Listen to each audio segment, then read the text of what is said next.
from this Northside bank go all wrong, and police have no problem tracking down that stolen machine for obvious reasons. I'm Katrina Weber. I'll tell you more about it. A big day for Supreme Court nominee Katanji Brown Jackson. She faces the Senate today ahead of her expected confirmation later this week. That story ahead in your morning headlines. Plus, the first big Fiesta Parade happening tonight, the San Antonio Cavaliers River Boat Parade. RJ Marcus has a preview and a look at what other stories you should check out on KSAT.com this morning. Live from KSAT 12, Good Morning San Antonio starts right now. And a good morning to you. It is Monday, and that's April 4th. We have some traffic trouble spots we want to show you coming up here in just a minute. But first, let's get out with live cam. It's pretty nice out there. We are at 69 degrees for now, and things will warm up a little bit, I guess. It will. It's also going to be a lot more humid. That humidity is shoved in here, and it feels kind of sticky out there. A lot of cloud cover. Those clouds probably stay with us most of today. It's going to be a mostly cloudy afternoon. I know we've got the River Parade tonight. There is a chance for a few showers and storms, but at this point, the chances, thankfully, are fairly low. Let's look at the cloud cover, and you can see that it's fairly expansive. Most of South Texas underneath these clouds at this hour, and it will be hard for these clouds to really break up. I do think we see some sun this afternoon, but it takes some time. We could also see a little bit of drizzle from time to time this morning, making for a few slick spots. 69 at the airport, 71 Hondo, 67 in Kerrville, 66 Bernie Stage, 66 Bulverde, 67 at Randolph, just jumped up to 70 there at Port SA. Temperatures will be slow to rise when we have this cloud cover, but once we get a few breaks this afternoon, we should jump into the 80s. Here's how rain chances play out. Just a 20% chance. Now, we could see some drizzle off and on this morning. And then with some peaks of sun, we'll up those rain chances to 30% as we get into the afternoon. 82 by 4 p.m., and I think we top out at about 83. As we get into this evening, we're still going to keep those rain chances there, 30%. By 8 and 9 p.m. Now, if we do see some storms later this evening and tonight, there is a possibility for a few strong to severe storms. That is there, again, but the chances in general are fairly low. We'll keep you posted throughout the day. Pollen count is in. Oak leads the way. No surprise, right? 1,310. Oak season is going into full swing here. Everything is turning yellow. Molds, hackberry, grass, mulberry, all there as well. We'll talk more about these storm chances. We'll also look ahead to some possibly record high temperatures tomorrow and some great weather down the line. That's coming up here in just a few minutes, guys. Thank you, sir. As the morning commute comes to a close, we have several incidents we want to show you here. This is southbound 281 at Bitters. Big backups out there right now. We also have an accident working out there, I-10 Callahan area. This is at I-10 at Frio, and I have a direction for you on there. I'll try to get some more information, but the other one, 10 at Callahan, and we are seeing, yep, there is the accident. And I can't tell which side that is, but I am seeing stacking in the westbound side. So those may be the westbound main lane. So I'll try to get, again, more information on both those incidents over at Frio and at Callahan. And for now, let's look at today's 9 at 9. The search continues this morning for the shooters responsible for killing at least 6 people in downtown Sacramento this weekend. In total, 18 people were shot and 12 had to be hospitalized. 3 men and 3 women were among those who did not survive. Investigators believe a fight may have started the shooting. Authorities are looking for multiple suspects. Multiple Russian airstrikes hit a fuel storage facility in the key Ukrainian port city of Odessa on Sunday. This is the most significant attack Odessa has seen since the war in Ukraine started. Ukrainian officials say there were no injuries. Surges in COVID-19 cases and asylum requests might soon hit the U.S. at the same time. The CDC is lifting a Trump administration order May 23rd. It stopped most migrant crossings at the southern border, including those for asylum, since March 2020. Cases continue to fall in 21 states. They're plateauing in other areas and going up in more than a dozen states, plus Puerto Rico. A new study shows the Omicron COVID-19 variant was far more infectious than Delta in children, but caused less severe illness. The study focused on the health records of 650,000 U.S. children under the age of 5. In that study, the Omicron variant was 6 to 8 times more infectious than the Delta variant of COVID-19. Fortunately, deaths in that age group were rare. But researchers are not sure what the long-term effects of Omicron will be yet. Estelle Harris, known for her role on Seinfeld, has died. She was known for her distinctive voice and found success first in TV commercials, then with roles in popular animated films including Toy Story, Brother Bear, and Tarzan 2. Estelle Harris was 93 years old. Five-time Masters champion Tiger Woods said it will be a game-time decision on whether he will compete at the 2022 Masters, which begins Thursday at Augusta National in Georgia. Woods, who suffered serious leg injuries in a crash last year, has not played an official tournament since the 2020 Masters in November of that year. Despite supply chain issues, Tesla hit a new sales record by delivering 310,000 vehicles in the first quarter.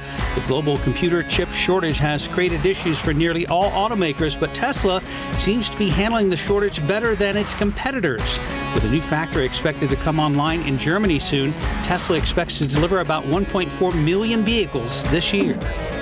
The clock's ticking for all the tax procrastinators. The filing deadline this year falling on April 18th. The IRS says so far it has received about half of the returns it expects to get, but that still leaves out about 79 million taxpayers who have yet to file. The average refund so far this year topping $3,200. The Grammys were delayed a few months due to COVID, but finally took place last night in Las Vegas. Ukrainian President Vladimir Zelensky addressed the audience, and Jean-Baptiste brought home the biggest award of the night, Album of the Year. Many of the performers were introduced by people who work on their touring crews as a way to highlight people who helped bring live music back after the pandemic. And that's today's 9 at 9. 9:04 Monday morning, off to an unpleasant start for some would-be thieves. San Antonio police say their plans to steal an ATM from a Northside bank went all wrong. Theft happened at the corner of Jones Maltzberger and Thousand Oaks. Katrina Weber was there in that area with the story and tells us why police had such an easy time tracking down that cash machine. It seems even in the dark, police had no trouble finding the ATM. All they had to do was follow this path, or more accurately, drag marks from the bank to this parking lot.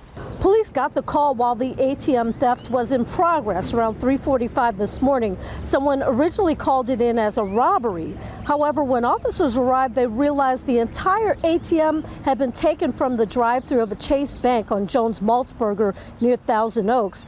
Police followed the drag marks to the parking lot where they found the ATM banged up but still intact. Well, they also got another lead on a vehicle involved, tracked down that vehicle across town and took the driver into custody. They're calling him a person of interest. And police did search that area for other suspects but did not find them. Reporting from the north side, Katrina Weber, KSAT 12 News.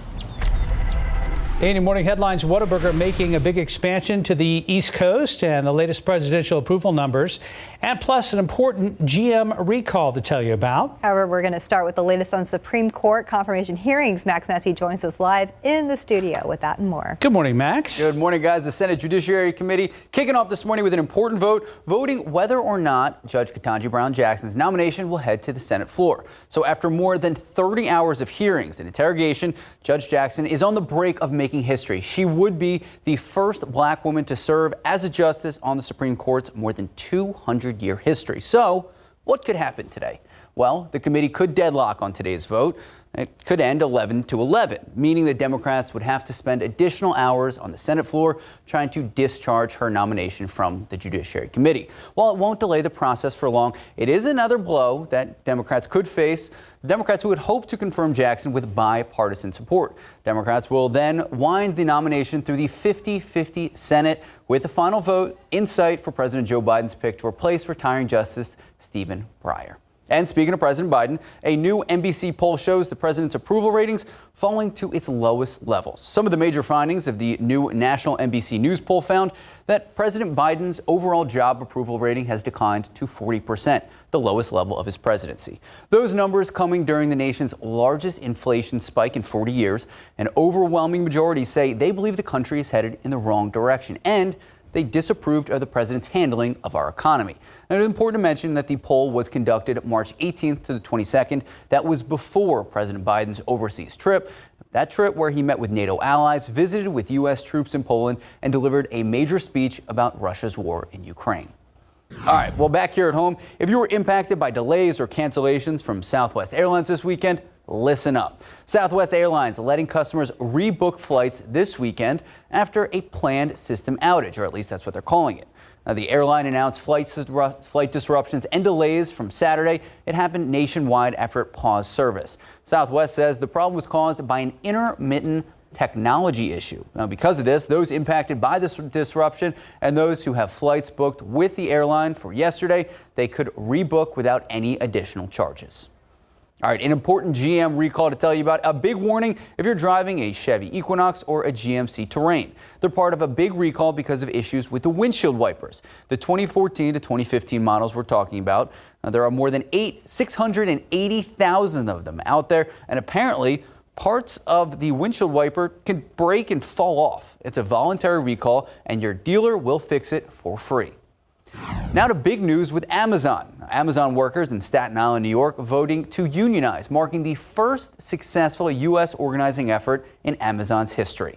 Warehouse workers cast more than 2,600 votes, all in favor of a union, giving the fledgling Amazon labor union enough support to pull off a big victory. And it appears these workers, they already have a laundry list of complaints that they want addressed. Number one on the list is going to be higher pay. The cost of living in New York is way too high. Amazon does not pay a living wage, so that's going to be the first thing that we fight for. Amazon workers there, like you just heard, seeking longer breaks, paid time off for injured employees, and an hourly wage of $30 an hour. That is up from a minimum of just $18 per hour offered by the company. Now, this is important to note that the estimated average wage for the borough, Staten Island, is $41 an hour. That is according to the Census Bureau. All right, guys, we all love Whataburger, and they announced that they are entering the Atlanta market. San Antonio-based burger chain saying that they're planning for 8 new locations to open up in that area this year and next year. Here's the thing, though. It's not the first one that's going to be in Georgia. One currently opened in Thomasville that's near the Florida-Georgia line. Now, the Atlanta area, Whataburger calling a great location for Whataburger. They say they couldn't be more pleased to make entry in the community, and the restaurant expected to open this fall. The new restaurant, here's the thing, Whataburger bringing out a lot of jobs. The restaurant's supposedly planned 1,400 new jobs by the end of 2023. And guys, I really missed an opportunity because I have the Whataburger Fiesta medal. Ah, you did. There you go. Yeah, it goes back to that famous line from the movie Field of Dreams. If you build it, they will come. And that is so true for Whataburger. I know somebody that lives in Colorado Springs, and when they opened the one the last couple months, people were waiting on average 3 to 4 hours for their Whataburger. Oh, wow. Worth it. In Colorado Springs. Worth it. Yep. What a deal. Thank you very much, Max. 9:10 right now, about 69 degrees. And reaction from partygoers and residents on the St. Mary's Strip after the first full weekend of parking restrictions. And if you had tickets to Eric Church concert that he canceled, you're in luck for that new concert. We'll explain coming up. Introducing your 2022 Fiesta Royalty, powered by Silverado and your local San Antonio area Chevy dealers. Meet the San Antonio Charro Association's reigning queen of 2022, Alexa Primera. She's a member of their Escaramuza team. Basically what we do is we're like kind of like a drill team. There's 8 girls like involved in the team where we're inside of this arena, like a circled arena, and we ride side to saddle. And we do like a routine. It's kind of like synchronized swimming, but on horses. She takes her duties as Charro Queen seriously and is honored to be an ambassador of the San Antonio Charro Association, the oldest in the nation. It's such an honor. Like, I'm super excited to be a part of this and being able to like explain and express my culture and what this whole charreada, like what it's all about. The Fiesta events she looks forward to are all the coronations of Fiesta royalty. But the one event she's most excited about is the Day in Old Mexico at the Charro Ranch. A Day in Old Mexico is a Mexican rodeo. It's where the charros and escaramuzas come to perform for their audience. And when she is away from the Charro Ranch, she enjoys the outdoors, drawing, and swimming. But most of the time, you'll find her with her horse. My horse, her name's Mora. She's a gray, she's a mare. Yeah, we're super close. I mean, I do everything. I have to saddle, I bathe her, I feed her. I have to come here every day to give her attention because she's an animal. I mean, she has to come out. She can't just stay in her stable all day.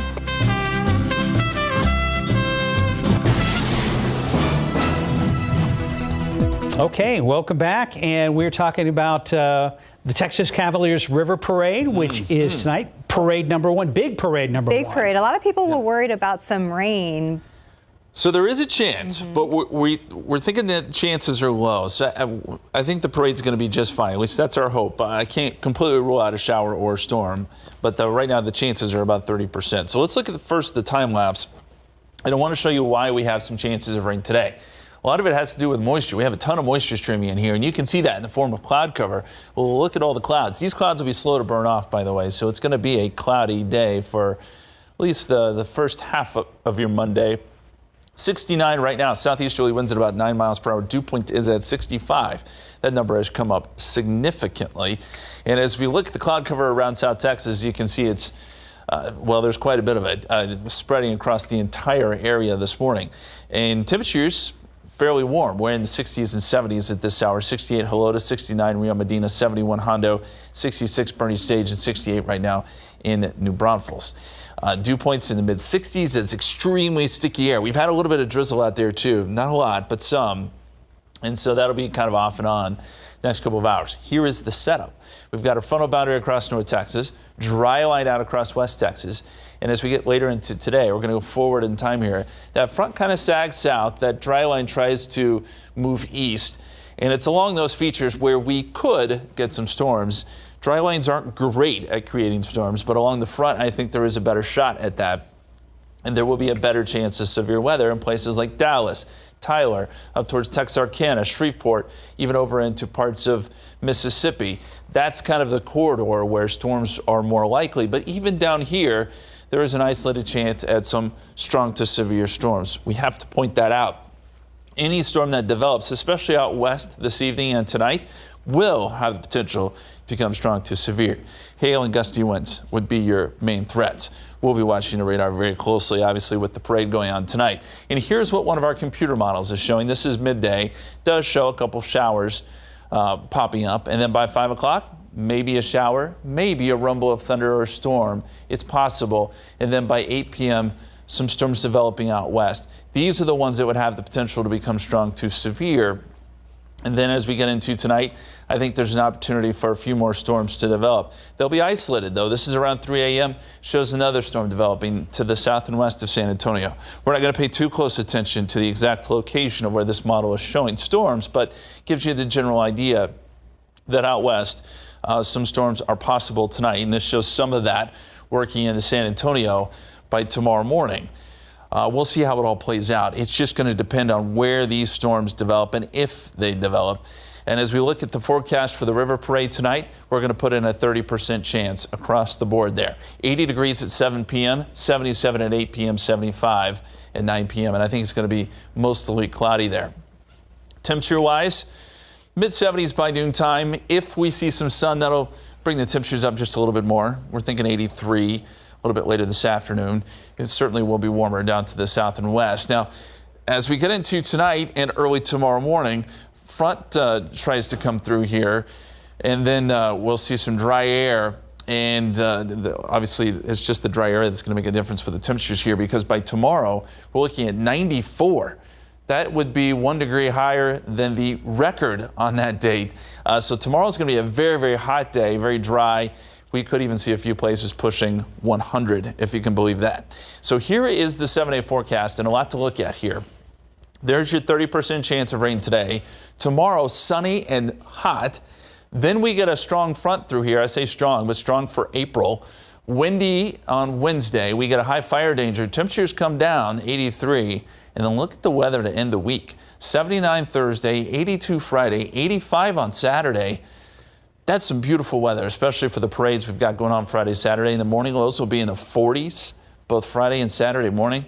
Honestly, you can't beat that. That's going to be gorgeous weather. Today is our main concern, and we'll be watching for a few storms, guys. We are super excited about Friday. Yes, we are. And Battle of Flowers. I'm glad we have the nice weather to work out with it. Me too. It's going to be a good day. Looking forward to it. It's 9:20, about 70 degrees. And still ahead on GMSA at 9. RJ Marquez has a look at some trending stories on KSAT.com this morning, including what you can expect for Fiesta events tonight.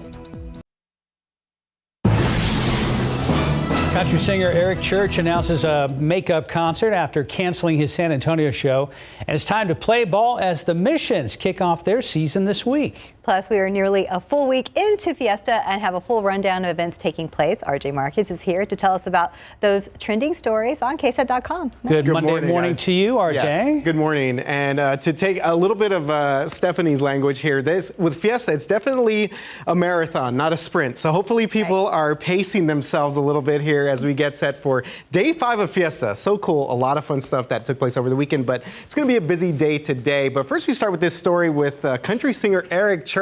Yes, he made national headlines last week, and he's now trying to make some type of amends after canceling his concert that was scheduled for this past Saturday at the AT&T Center. So Church announced on social media that he would be coming to the Whitewater Amphitheater in New Braunfels on September 2nd to perform a free show for people who had purchased tickets to Saturday's concert. So Church canceled this past weekend's show to go watch North Carolina take on Duke at the Final Four in New Orleans. And I guess it was a good weekend for him because the Tar Heels did win. So that's good for Eric Church. Yeah. But many fans obviously were really upset about this. It was a last minute cancellation. They were bothered. They were upset. So Church admitted that, at the time when he announced this, that it was the most selfish thing he's ever asked of his fans to let him go to see this game, but said as a lifelong fan of North Carolina, he was going to attend the game with his family. So the singer promised more details would be announced soon. And I think that's sort of the big question moving forward, because I know Ticketmaster is giving refunds, but also Whitewater's much smaller venue than the AT&T Center. Well, that's true. Still going to be a great venue for them. Yeah, it's an amazing venue. Yeah. And he's a UNC fan, so he's lucky they won. Yeah. Right? Otherwise, he'd be like, was it worth it? Yeah. Maybe he brought them luck. Maybe. But hopefully we get more details on, I guess, if you had tickets to this, maybe then you just apply on a website or something. A lot of country fans are saying he did the right thing. Yeah. Well, you got a lot of reaction from the initial announcement. Right. Yeah. So I spoke to a woman who said that she would never spend another dime to see him again. I don't know. I need to check in with her and see if she would go to this concert, because again, it's a great venue out there. Right. So it's just a smaller venue. So I'm wondering how they're going to figure all that stuff out. But yeah, hopefully more details coming our way soon. All right, speaking of details, it's pretty cool here. Fans headed out to a Missions game this season will get to experience some new upgrades at the Wolf. Yeah, Wolf Stadium is getting a new padding on its field walls, in addition to an all-video scoreboard. So we showed some of these things off yesterday on Instant Replay. There will also be, this is pretty cool, a new cantina or bar set up on the first base side of Wolf Stadium. And so this will be the 120th season for Missions baseball. The ball club, man, that's a long time. The Missions will open the season with a 3-game road trip at Corpus Christi this Friday,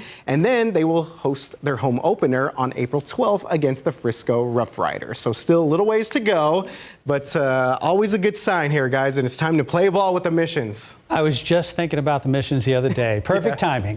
There we go. And some pretty cool upgrades there. I could imagine they're going to have some fun things going on. There's promotional schedule that they already released, so we have all the information on KSAT.com.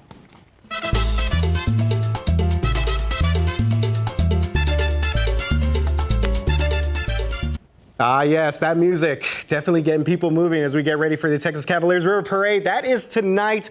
And again, today is day 5 of Fiesta. But if you want to just check out some other Fiesta events taking place before the parade, we have got you covered. Right now, we have a full list of events during the day on KSAT.com. And this includes, of course, Fiesta de los Reyes. This is taking place at Market Square. It's at 10 a.m. every day. We also have some fun stuff going on at the Alamo. The Air Force at the Alamo event, and also Pilgrimage at the Alamo is also taking place today. And don't forget, Fiesta Carnival is still rocking at the Alamo Dome parking lot.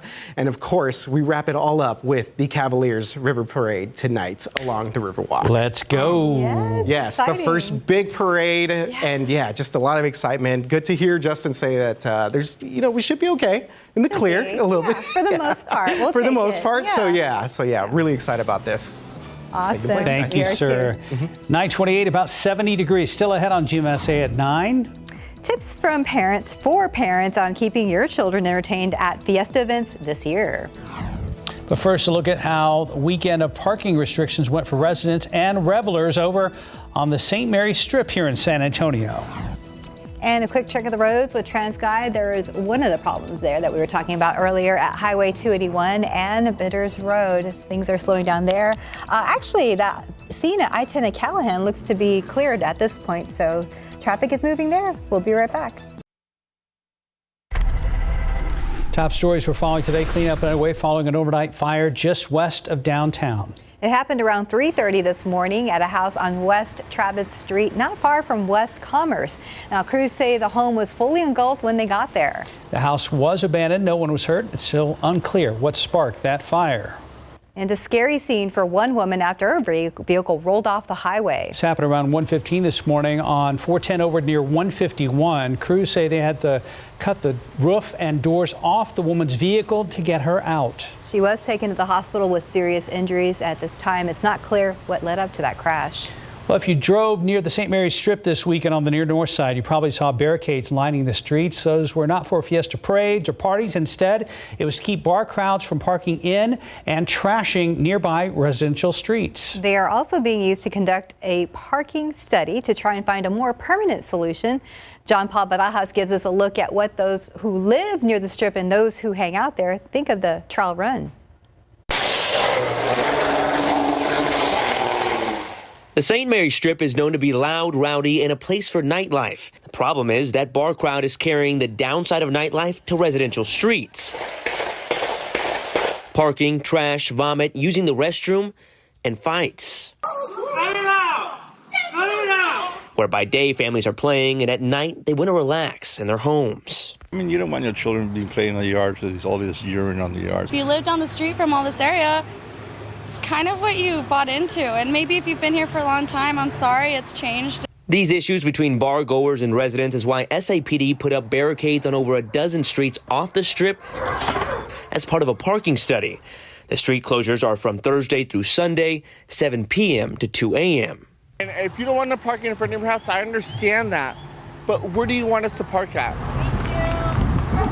Although bar goers aren't happy with the changes, this is a trial run. But how has it fared in its first 3 nights? They were moving, or they didn't move them, they went around them. We've seen a lot quieter streets, it's been a lot calmer. I think we've seen improvement there, but, it pushed out further into the neighborhood. Tobin Hills Community Association President Parker Dixon explained something needs to change. He just won't know what that is until after the study is complete, but adds he is in no way in favor of shutting down the Strip, and neither are its patrons. I think the Strip's only going to grow bigger and it's going to get better. So I hope the city does see this as like a staple. That was John Paul Barajas reporting. And another look out there with live cam. Not too bad, 70 degrees, but a little humid out there. Yeah, some low-hanging clouds, a lot of humidity. It's going to be a humid day, that's for sure. The question is, will that humidity lead to some showers and storms a little bit later today? Let's take a look at the headlines, what to expect. And I think today, again, humidity, yes, lots of clouds, but could we see a few showers? I think that's a possibility, about a 30% chance as we head into the afternoon. Then by this evening and tonight, could we see some storms? If we do, the possibility for some strong to severe storms are there. And then tomorrow, we head into some record-setting heat, lots of sun and dry air for your Tuesday. So as we look across the state, some showers and storms already showing up there on the map across parts of Oklahoma. That's an area that will become more active as we head later into this afternoon as well. You see kind of the outline here of where the severe weather is expected. The best chance for severe storms would be from Dallas, Tyler over into parts of Louisiana, but we do have an isolated risk here locally of seeing some stronger storms. And again, I think that's mainly this evening and tonight. So here's what our forecast looks like. We'll call for a 20% chance of a shower or two, cloudy skies, then some breaks this afternoon. We're up around 83, 30% chance rain at 5 o'clock. If you're heading out to the river parade tonight, we're going to keep in a 30% chance of some showers, maybe a storm. Temperatures drop into the 70s by 8 and 9 p.m. Guys. Thank you, Justin. A difference 35 minutes makes. We've got the accident clearing 281 south at Bitters. Traffic is moving normally. And as we showed you right before the commercial break, 10 at Callahan is also cleared. Traffic also looking great, both inbound and outbound on the northwest side. San Antonio's biggest party is an annual tradition and often a family affair, but as every parent knows, big events with your kids don't always go smoothly. No, they don't. And Garrett Behringer got advice from the experts, parents, about the best ways to ensure a successful and memorable fiesta this year. At St. Gregory the Great, the sounds of Fiesta were in the air. Music, laughter, and parents calling for their kids. Lucas! Lucas! John and Elaine Hernandez came to Fiesta de la Familia with their 4 kids and other family. Coming out with big family, it's easier to keep track of everybody. Everybody watches everybody. Fiesta with the family can be a lot of fun, but it can cost a lot too. 50, please. As you shell out for everything from funnel cake to rides, multiple times over. I'm counting off their inheritance. No. But the Hernandezes say it's a price worth paying. When I rip them off, I'm just thinking that they're going to have a great time. You know, don't make a big deal about what you're spending. The important thing is that you're doing something as a family. They and other parents had advice for ensuring a fun family fiesta. You have to remember the stroller so you can put them in for a nap. Make sure you have enough to hydrate them. And keep the cooler in the car. The events to look for are ones that are going to keep your kids entertained and which aren't going to have too many rowdy adults. But that doesn't mean you can't have fun too. If your kid goes on a ride, what are you going to do? Not go with them? I mean, listen to those screams of terror, which are totally your kids. I'm Garrett Berger. KSAT 12 News. That is true Garrett Berger. He's all business. Yes. And then he's a different guy. Yeah, he's a lot of fun. He is a lot of fun. Otherwise, all business. Yes, of course, for the business type stories. Right, like the city beat. Yeah, but for that stuff. Definitely not serious. 9:38, 71 degrees. You're watching GMSA at 9. And another win for our San Antonio Spurs this weekend. A recap with RJ and Max coming up next. 9:42, just about there. Just about there, and still humid out there. Still humid, and the big question today, of course, what about the river parade? What can we expect if you're heading out there? There is a chance for a shower or storm, but those chances are low. That's the good news, and it is going to be humid and probably mostly cloudy. Let's look at the numbers. Fairly warm, 80 degrees, not as warm as last year. If you remember, last year was very warm and humid. Not quite there, but we're at 80 degrees, 7 o'clock, 77, 8 p.m., 9 p.m., 75. We are going to leave in a 30% chance of rain for a few showers, and then we may see a couple of storms overnight. Something we're watching, because if storms do develop, there is an opportunity for them to become strong to severe. There's a satellite picture. Shows us we've got lots of clouds here across South Texas. Now, there are some breaks here and there. We may see some breaks, especially as we head into the afternoon. But in general, a mostly cloudy day. Temperature-wise, we've started off warm now. 69 degrees at the airport, 67 Randolph, 73 Stinson, 67 Canyon Lake, 68 right now at Bernie Stage. There's the scene outside. You can just see the humidity. Those low-hanging clouds are there too. 73 Stinson, 72 Kelly, 67 at Randolph. And we're looking at a southeasterly wind, which, by the way, may get a little bit gusty later today too. Dew points in the mid-60s. That puts us firmly in the muggy category. And as we zoom out, dew points kind of tell the story of what's going on here across the state. We've got a frontal boundary up across North Texas, dry line starting to set up across West Texas. This front will sink a little bit further south today, and then we'll see the dry line progress east. Now, we know the dry line isn't great at developing storms, but I do think there is a better chance of some storms up along this front to our north, and that's where the better chance for severe weather will be. So numerous severe storms from places like Dallas, Texarkana, Tyler, over into parts of Louisiana. That being said, we're still in the isolated risk. So on a scale of 1 to 5, about a 1 of seeing some storms potentially develop into severe storms. And I think that threat probably comes later this evening and tonight. Let's look at the futurecast here. By, say, 5 o'clock, does show a couple of showers, maybe a rumble of thunder showing up. And then as we go later into this evening, 8 o'clock, shows some isolated storms developing potentially in the hill country. Now, these would have the potential to become strong. And then going into tonight, this is around midnight, doesn't show much here, but some storms coming in out of the west. By early tomorrow morning, some of those could be strong. This is around 7 o'clock. Does show some showers and storms around. That would have an impact on the commute, although not completely convinced that these will hold together. We'll see what happens.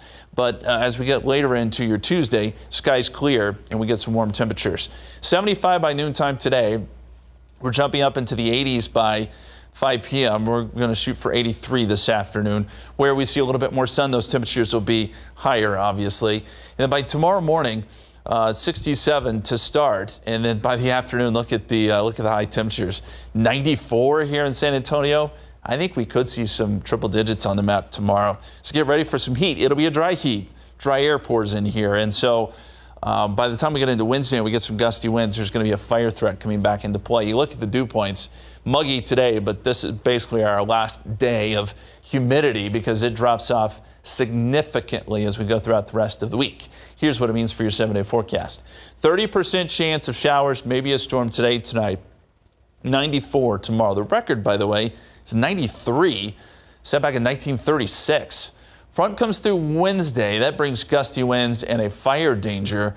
And then 79 Thursday, 82 Friday for Battle of Flowers. But we start off at 46. So by the time the parade gets started, we're talking 60s and 70s. Nice. That's ideal. Fiesta Flambeau by Saturday evening should be fairly nice, although humidity tries to come back in on Sunday.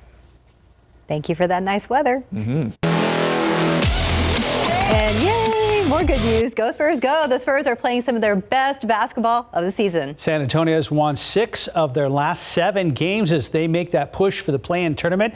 RJ is back, joined up with Max to talk more about this. I heard you guys talking about playoff scenarios earlier, and I was kind of, so I wrote down win 4, Lakers lose 4, carry the 1 at .512. Did I have that right? That was good. Okay. But pretty close, Mark. Yeah. Okay. This stuff will definitely hurt your brain a little bit. But So the biggest thing is Spurs just keep winning. Keep winning. Winning, you're in. I want to kind of take a step back and basically say, you need to be patient. I remember halfway through the season, everyone was very discouraged by the Spurs team. People were saying, oh, what was the line? Tank for Chet? Tank, choke for Chet. Choke for Chet. Tank for Pablo. I mean, Banchero. look, when you look at the team, it was put together almost flawlessly, the way it is. The same age, you made that mid-season acquisition. Got rid of Derek White. I mean, Derek White. Derek White move, doing well with the move. Celtics, part of that 8-man rotation. But look, every piece is put together meticulously. Josh Primo getting a lot of run recently. And honestly, Steph, you said it best. Playing the best ball of the season. Well, here's the thing that I really enjoy about this Spurs team, guys, is that I feel like they've brought sort of this enthusiasm back to the city. Because for the past couple of years, we've kind of been in this lull, after the trade to get rid of Kawhi, and then LaMarcus didn't really work out the way people thought it would. But this team has really brought a lot of excitement, and they are playing very well right now. And that includes that game last night against the Portland Trailblazers at the AT&T Center. Now, no DeJounte Murray. He's been out the past couple of games dealing with an illness, but Pop did say that he would be pretty much back for the stretch run here as we have 4 games left to go. You mentioned Josh Richardson. That was the guy that they got from Boston. He's been playing really well. And Keldon Johnson, 28 points last night. Lonnie Walker coming off the bench doing his thing as well. Can we talk about the human highlight reel that Lonnie Walker has been? Insane. I wouldn't take anything away from Keldon. He's been the biggest 3-point danger for us recently. But Lonnie Walker, I mean, just floating in the air. The Michael Jordan-esque layups package that he's put together. And then just the great passing, the great defense, even with DeJounte out. And I don't want to hype them up too much. I mean, Portland's nothing to write home about. Right. But still, no, the Spurs needed to come out and make a statement past couple of games. You mentioned Lonnie. I mean, he can hang in the air for so long, and he is so athletic. His thing will be interesting this summer if the Spurs re-sign him or not. But we'll enjoy Lonnie for right now that we have him here. So Spurs take care of business against the Portland Trailblazers. They're now 2 games. Give a shout out to Drew Eubanks. I don't know why you want to give. You got to show us some love. He's got a signed contract with Portland, a hardship clause for the rest of the season. So congratulations, Drew. Yeah, they like him. They like him. He's a good guy here in San Antonio, but don't miss Drew Eubanks too much. So let's go ahead and hear from Keldon and Pop about this big win last night. Very good second half. First half focus just wasn't there, and I thought that the Trailblazers they played hard, physical in the win for all 48 minutes. And luckily we woke up at halftime and came out in the second half and did a good job defensively, board-wise. We had to roll with the punches and adjust and keep going. And I feel like, it was a little shaky at first, but, we found our stride at the right time and, made it work. All right, so we've been talking about this math to get the Spurs in. So they're 2 ahead of the Lakers right now, 4 games left. And as we were saying, basically the Lakers would have to go 4-0 to wrap up the season. Spurs would have to lose all their games. Don't see that happening, but it's going to be a tough couple of games coming up here for San Antonio. So go ahead, Max. Sorry. So and Mark, I love the algorithm that you formulated during our side chats, but it's like when really Facebook was created. It really has been kind of this perfect combination of the Spurs going on the win streak and then the Lakers just imploding. Yeah, they're a mess. Yeah. All right, so Mark. Denver, Minnesota, Golden State, and Dallas. Let's say the Silver and Black go 2-2 in these final 4. Where does that put us roughly? Do you have any idea? We're in. Well, the Lakers would need to go 4-0. Okay. Because the Spurs are up 2 games, and the Spurs have the tiebreaker on the Lakers. Right, so could the Spurs lose 3 of the 4 and still make it? If the Lakers go 1-3. Okay. It's like the magic numbers 2 games. Yeah, yes, so it's a shell game, isn't it? Yeah. So it's... There's also the Pelicans, because the Pelicans are only a game ahead of San Antonio right now. So New Orleans is, the Spurs hold the tiebreaker there as well. So as my brain just started talking. I know some people are yelling at the TV going, can we take this a game at a time and then talk about the scenarios? Well, I think, Max, you have it right. Just win. Yes, that's exactly it. Win and you're in. It's that easy. We shouldn't have to do all this complicated math.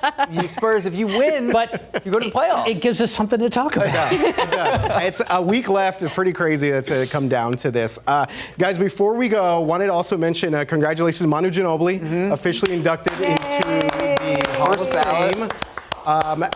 I've always said this. I think Tim Duncan, no doubt, the most important player in Spurs history. Manu seems to me the most influential when it comes to the culture, the flash. The style of play was so different than what the Spurs had before. Tim Duncan will always be the GOAT, but Manu is right there. First ballot Hall of Fame inductee.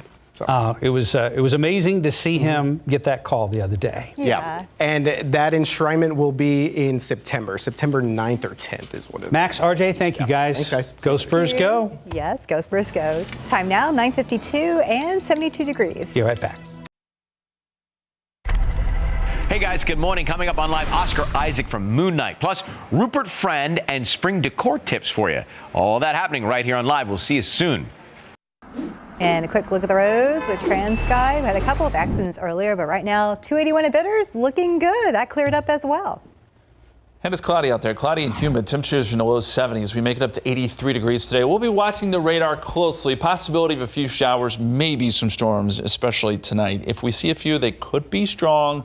Something to watch. But all in all, we think the River Parade looks okay tonight. Real quick, changes behind the scenes here at KSAT 12. Dylan Collins, who produces this newscast, is jumping over to KSAT Explains. And we, as a family, wanted to thank him for all his hard work in the last almost year. I know. Thank you so much. We are going to miss you. I know we'll see you, but really, I mean, with the schedule change, it's sometimes like we're like ships passing in the night. Yes. So we'll miss you. He's moved to a desk right over by me in the newsroom. Aww, so I'll see him now. He did. That wasn't an accident, Steph. No, but anyway, Dylan, congratulations. Yes. You're a detail guy, and you're going to be well needed on KSAT Explains. Congrats, Thank Dylan. you, guys.